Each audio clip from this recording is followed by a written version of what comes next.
Hello friends, this is S R Walia. आज हम discuss करेंगे Indigo part second. Part first का वीडियो मैंने पहले ही अपलोड कर दिया है और उसका लिंक आपको डिस्क्रिप्शन बॉक्स में मिल जाएगा।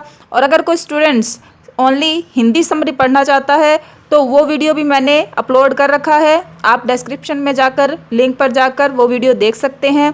यहाँ पर इस वीडियो में मैं आपको हिंदी और इंग्लिश दोनों में समरी बताऊंगी ताकि आपको एग्ज़ाम टाइम में इंग्लिश बनाने में दिक्कत ना हो। तो हम स्टार्ट करते हैं। The town was full of peasants who spotted Gandhi and the officials were unable to handle them without the help of Gandhi and were threatened by the Indians who were now challenging their once unquestioned and dreadful mights. जो मोतिहारी शहर है वो पूरा भर गया था किसानों से और जो गांधी जी को सपोर्ट करते थे। हालांकि वो गांधी जी के कार्यों के बारे में ज़्यादा तो नहीं जानते थे, बस केवल उन्होंने इतना सुना था कि एक महात्मा है जो कि उनकी मदद करना चाहता था, उनकी मदद के लिए आया था और इन ऑफिसर्स से वो उलझ गए थे। तो उन्हीं को सपोर्ट करने के लिए एक भारी भीड़ वहाँ पर इकट्ठा हो जाती है जो कि ब्रिटिशर्स से भी हैंडल करना बहुत मुश्किल हो रही थी। जो अंग्रेज है वो इस भीड़ को हैंडल नहीं कर पा रहे थे और इस भीड़ को कंट्रोल में करने के लिए उन्होंने गांधी जी से हेल्प ली। गांधी जी को अब पक्का विश्वास हो गया था कि जिन इंडियंस को इन अंग्रेजों के द्वारा डराया और धमकाया जाता था, आज अगर वो सभी एकजुट होकर सामने आते हैं तो आज वही इंडियंस इन सब के लिए चैलेंज बन सकते हैं। आज इनकी जो ये ड्रीडफुल माइट है, इनकी जो ये शक्ति है, ताकत है, वो इन अंग्रेजों के लिए एक चुनौती खड़ा कर रही थी। Gandhi protested against the delay in trial, confessed of being guilty, trapped in a conflicting situation, on one hand not to be a lawbreaker and on the other to support the poor peasants. He discarded the order on moral grounds and was ready to pay the penalty. जो वहाँ की सरकार थी इस भीड़ को देखकर चकरा गई थी। अब वो इस मुकदमे के लिए कुछ टाइम चाहते थे, लेकिन जो गांधी जी है उन्होंने इस मुकदमे में देरी होने का विरोध किया। उन्होंने कन्फेस किया कि उनसे गलती हुई है, वो अपनी गलती के लिए गिल्टी भी थे, लेकिन उन्होंने उनको ये भी बताया कि वो एक कन्फ्लिक्टिंग सिचुएशन में फंसे हुए थे, एक ऐसी सिचुएशन में फंसे हुए थे जहाँ पर एक तरफ तो वो कानून को भी नहीं तोड़ना चाहते थे, वो लॉ ब्रेकर भी नहीं थे, और दूसरी तरफ वो गरीब किसानों की सहायता भी करना चाहते थे। और इसीलिए उन्होंने यहाँ से चले जाने के आदेश को नहीं माना। इसलिए नहीं कि वो इस कानून के शासन के प्रति सम्मान नहीं करते थे या उनके अंदर इस कानून के प्रति कोई सम्मान का अभाव था, बल्कि इस कानून से भी बड़ा जो हमारे अस्तित्व का कानून है, जो हमारी अंतरात्मा की आवाज़ है, उसके लिए उन्होंने इस आदेश को डिसओबे किया और वो पेनल्टी भुगतने के लिए भी तैयार थे। वो चाहते थे कि इसके बदले में जो भी देय दंड है वो उनको दिया जाए। For a break of 2 hours, Gandhi was asked to furnish bail. He refused and was released without it also. The judge postponed the judgment for a few days and freed Gandhi.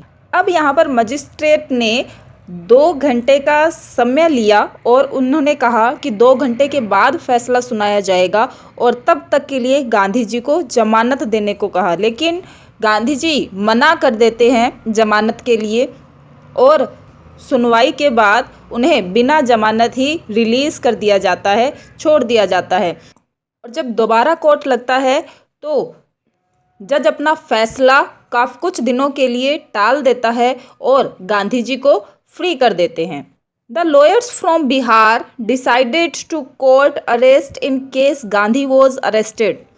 The lieutenant governor of the province ordered the case to be dropped and so civil disobedience won. अब जब गांधी जी वहाँ से जमानत पाकर वापस आ जाते हैं तो वो राजेंद्र प्रसाद, मौलाना मजहरुल हक और कई जो प्रमुख वकील होते हैं, लॉयर होते हैं, उनसे विचार विमर्श करते हैं, उनसे मिलते हैं। तब गांधी जी उनसे कहते हैं कि अगर मुझे कोर्ट में अरेस्ट कर लिया जाता है, इस केस के मामले में अगर मुझे जेल में डाल दिया जाता है, तब तुम लोग क्या करोगे। तो जो लॉयर्स होते हैं वो भी कुछ विचार विमर्श करने के बाद मान जाते हैं कि अगर उनको अरेस्ट कर लिया जाता है तो वो भी उनके साथ जेल में चले जाएंगे। और तभी गांधी जी इतना सुनकर भावुक हो जाते हैं और वो कहते हैं कि चंपारण की आधी लड़ाई तो यहीं पर जीती जा चुकी है। इसके बाद जो प्रदेश का लेफ्टिनेंट गवर्नर होता है वो इस केस को ड्रॉप करने के आदेश दे देता है। इस मामले को निरस्त कर दिया जाता है और इस प्रकार से आधुनिक भारत में पहली बार सिविल डिसओबीडियंस यानी कि सविनय अवज्ञा की विजय होती है। Gandhi and the lawyer conducted a detailed inquiry and had 4 meetings with the lieutenant governor. An in-depth inquiry gathered a lot of evidence against the rich planters. जो गांधी और उनके साथी लॉयर्स थे वो इस मामले को पूरी डिटेल के साथ इंक्वायरी करते हैं, जांच पड़ताल करते हैं और उनकी लेफ्टिनेंट गवर्नर के साथ 4 मीटिंग्स भी होती हैं।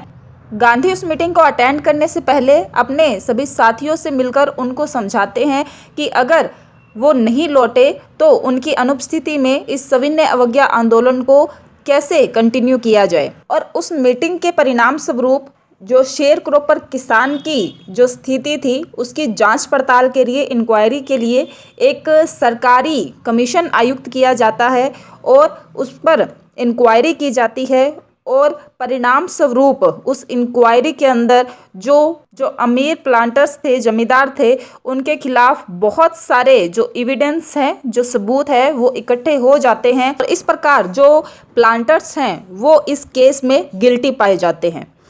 They agreed to refund the money to the peasants. Gandhi accepted a 25% refund as he thought that the amount was not as important the fact that they had surrendered money and with it their supremacy also.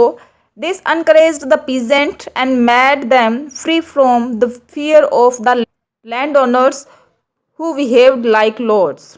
Planters के guilty पाए जाने के बाद उनको जब refund करने के लिए कहा जाता है, किसानों का पैसा उन्होंने धोखे से लिया था, जब उसके रिफंड के लिए उनको कहा जाता है, गांधी जी 50% रिफंड की बात कहते हैं, लेकिन जो प्लांटर्स हैं, जो जमींदार हैं, उन्होंने पीजेंट्स को 25% यानी कि 25% अमाउंट वापस लौटाने का प्रस्ताव रखा।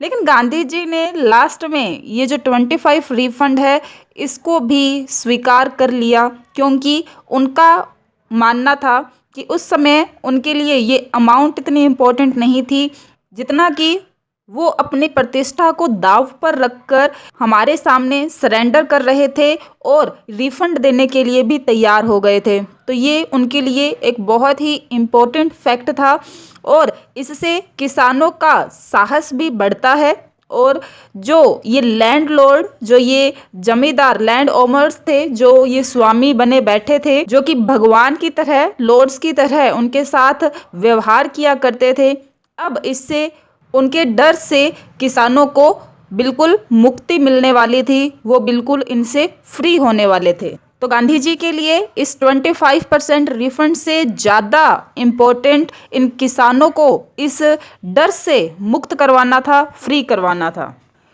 After a few years, landlords vanished and the land holdings reverted back to the peasant. कुछ ही सालों के अंदर जो जागीरदार थे उन्होंने अपनी अपनी संपदाओं का परित्याग कर दिया और जो जमीनें थीं वो किसानों को वापस मिल गई। इस प्रकार से जो ये गांधी जी की बात थी वो बिल्कुल सत्य साबित हुई। Gandhi did not limit the issues up to political and economics matters but also looked into the cultural and social backwardness of Champaran. लेकिन जो गांधी जी है वो अपनी जो पॉलिटिकल और इकोनॉमिक जो मैटर्स थे, जो राजनीतिक और आर्थिक जो समाधान हुए थे, उनसे संतुष्ट नहीं दिखाई दे रहे थे क्योंकि उन्होंने चंपारण के गांवों में जो कल्चरल और सोशल, सांस्कृतिक और सामाजिक पिछड़ेपन को बहुत हद तक देखा था। जैसे गांधी जी को राजेंद्र प्रसाद के घर पर जब वो गए थे तो उन्हें बाहर ज़मीन पर बिठा दिया जाता है, उनको कुएं के अंदर से पानी नहीं निकालने दिया जाता। और जब वो वहाँ के लोगों की दशा देखते हैं तो बहुत मैले कुचैले से कपड़े पहनते हैं, उनको किसी प्रकार का कोई ज्ञान नहीं होता, बिल्कुल शिक्षा का अभाव होता है वहाँ। ये गांव पूरी तरह से पिछड़ा हुआ था, इससे कि गांधी जी बहुत ज़्यादा असंतुष्ट दिखाई दे रहे थे। गांधी जी अपनी पत्नी कस्तूरबा और अपने बेटे के साथ मिलकर और अपने कुछ शिष्यों को साथ में लेकर उन्होंने वहाँ पर शिक्षा का प्रचार प्रसार किया और इसके साथ ही 6 प्राथमिक स्कूल और हॉस्पिटल की भी सुविधा वहाँ पर करवाई गई। इस प्रकार उनको व्यक्तिगत स्वच्छता के नियम भी सिखाए गए। This was the turning point in Gandhi's life as he made it clear to the British that they could not order the Indians in their own country. Gandhiji's politics was not aimed at the achievement of a set of ideas, but it was aimed at the problems faced by millions of Indians. तो इस प्रकार ये गांधी जी की life का एक turning point था कि जब उन्होंने घोषणा कर दी थी कि जो ब्रिटिश है वो भारतीय लोगों को उन्हीं के देश में आकर हुक्म नहीं चला सकते थे, उनको ऑर्डर नहीं दे सकते थे। गांधी जी की जो पॉलिटिक्स थी, गांधी जी की जो राजनीति थी, उनका एक अलग ही अपना तरीका था।